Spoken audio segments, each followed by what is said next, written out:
Vamos a hablar con Ramiro Heredia, él es médico clínico. Doctor, ¿cómo le va? Buenas tardes.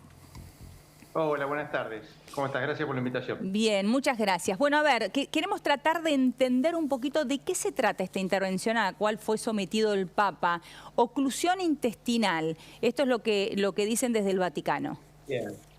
Bueno, la oclusión intestinal u obstrucción intestinal es una situación en la cual el tránsito intestinal, o sea, lo que hace que lo que entra por la boca, todo lo que comemos y todo lo que ingerimos, discurra a través del tubo digestivo, se detenga en algún punto. En este caso, la obstrucción fue una causa mecánica, como dijeron ahí, o sea, algo produjo la obstrucción.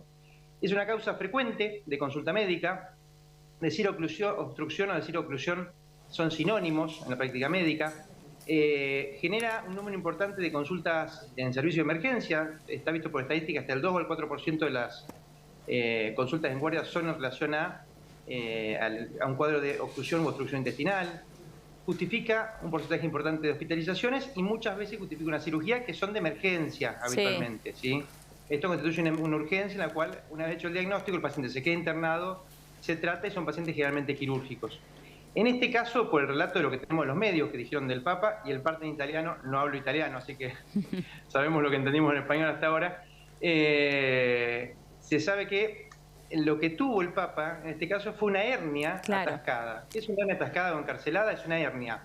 Es en un área de debilidad de la pared abdominal, en este caso una cicatriz previa, ¿sí?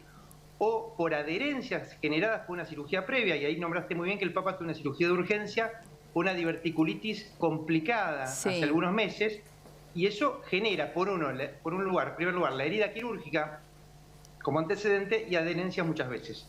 El intestino, que tiene su propia movilidad, a veces se queda atrapado en ese espacio que es una hernia, como si fuera un orificio, y no se puede mover adecuadamente, y eso hace que se detenga el tránsito. O sea, la persona que le pasa esto tiene distensión abdominal, dolor abdominal, disconfort, tiene náuseas, tiene vómitos, se distiende, se hincha la panza y no va hacia abajo como debería ir, ni gases, ni materia fecal, ni el tránsito, y el tránsito esa es anormal. Sí. Esto puede ser permanente, y es una oclusión total, ¿sí? O puede ser intermitente, como relatan por ahí, que el Papa venía con síntomas abdominales recurrentes, pero que no termina de consolidarse el cuadro, perdón. Sí.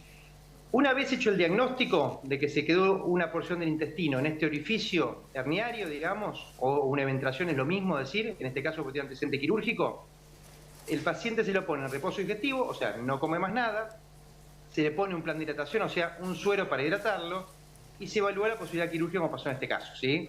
En este caso lo que hacen es hacer una incisión que se llama laparotomía, en este caso, abren la pared abdominal y ven cómo está esa víscera, la vitalidad de esa víscera, o sea, si tiene o no sufrimiento por falta de flujo sanguíneo. ¿Por qué pasa esto? El intestino se dilata, el intestino, eso genera compresión en las paredes del intestino. Aparte, los vasos, o sea, las arterias que le llevan el oxígeno y la nutrición a eso, también como que se estrangulan o pierden flujo, y eso genera que pueda tener tres complicaciones principales. La isquemia intestinal, o sea que falte oxígeno en esa parte del intestino, la necrosis, o sea que una parte del intestino se muera, o la perforación que se perfore, que es lo más grave. Obviamente, cuanto más tiempo pasa, más riesgo peor es de que esto se produzca, y cuanto isquemia, necrosis, perforación, evolutivamente, una cosa es peor que otra en cuanto al pronóstico. Lo que hicieron acá, lo que relatan por lo menos es, hacen la laparotomía, exploran, ven cómo está esa hernia y sacan el intestino de ese lugar y reparan la pared abdominal con lo que se llama habitualmente una malla, que es algo que es como una prótesis que le da más resistente a la pared abdominal. Eso es la cirugía que se hace. ¿Es como una prótesis de intestino? ¿Lo estoy diciendo bien ya? ¿No? La pared, no. ¿De la pared del intestino? Una malla, un material protésico que se pone en la pared abdominal para darle resistencia, como un refuerzo. O sea, algo similar, perdón, doctor, a una especie de malla que cuando hay efectivamente una hernia inguinal, que también se pone una malla. Claro, está bien.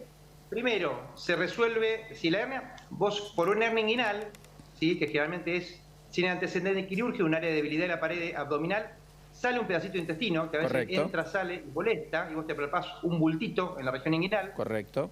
Si eso duele o no puede remitir, no se puede volver para atrás, ahí se complicó esa hernia. Y ahí es cuando uno pasa a ser un paciente quirúrgico, ¿sí? Correcto. Y uno hace a veces preventivamente cuando detecta la hernia sin que esté complicada, o a veces como terapéuticamente porque se complicó, aparte de sacar la víscera de ellos, sacar el pedacito de intestino que se metió, reparar la pared intestinal. En esa reparación se pone como si fuera un pitucón, que es esa malla que se usa en esa prótesis que estamos hablando. Claro, está bien. En la pared abdominal.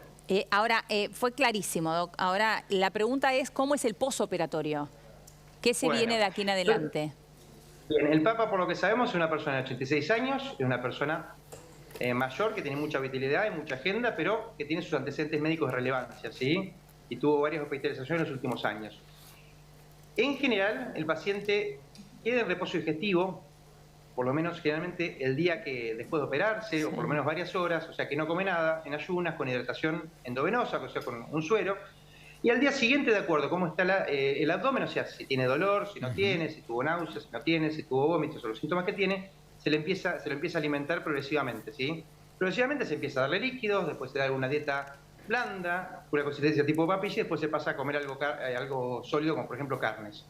Esa progresión habitualmente es de unas 48 horas, y teniendo en cuenta los antecedentes del Papa, probablemente esté internada de acá a unos, por lo menos 48 o 72 horas más y no surge ninguna complicación. O sea que hasta el fin de semana estaría en el hospital. Es lo que hacemos en pacientes como él, Está muy bien. en el postoperatorio. Claro. Por supuesto que hay muchas otras consideraciones, ¿no? Bueno, de hecho le suspendieron toda agenda hasta el 18 de junio. Eso en principio.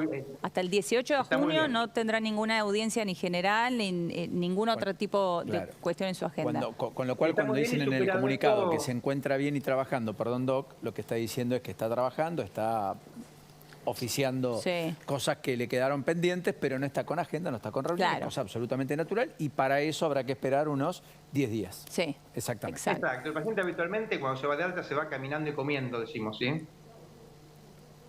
Claro, perfecto. Doctor, ha sido clarísimo. Muchísimas gracias. Muy generoso, gracias por la invitación. Ramiro. Hasta luego. Muy amable. Chao, doctor.